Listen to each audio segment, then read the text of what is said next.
साथियों, आज त्रिपुरा में जो सरकार है वो गरीब का दुख भी समझती है और गरीब के लिए संवेदनशील भी है। हमारे मीडिया वाले साथी इसकी बहुत चर्चा नहीं करते, इसलिए मैं आज एक उदाहरण देना चाहता हूं। जब त्रिपुरा में पीएम आवास योजना ग्रामीण उस पर काम शुरू हुआ तो एक मुश्किल आई।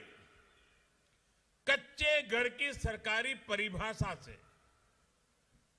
पहले जो सरकार यहां थी उसने व्यवस्था बनाई थी कि जिस घर में लोहे की चादर से बनी छत होगी उसे कच्चा घर नहीं माना जाएगा।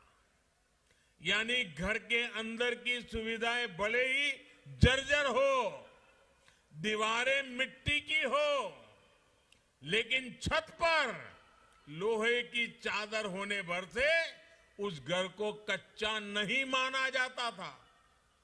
इस वजह से त्रिपुरा के हजारों ग्रामीण परिवार पीएम आवास योजना के लाभ से वंचित थे।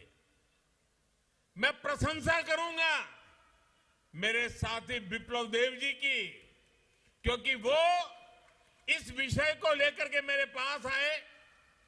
केंद्र सरकार के सामने उन्हें सारी चीजें उन्होंने रखी, सबूतों के साथ रखी।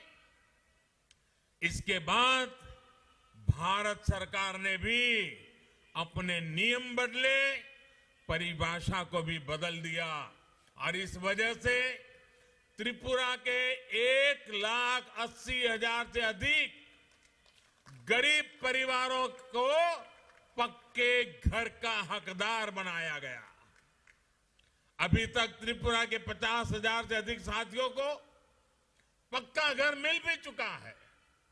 1.5 लाख से अधिक परिवारों को हाल में ही अपना घर बनाने के लिए पहली किस्त भी जारी की है। आप अंदाजा लगा सकते हैं पहले की सरकार कैसे काम करती थी और हमारी डबल इंजन की सरकार कैसे काम कर रही है।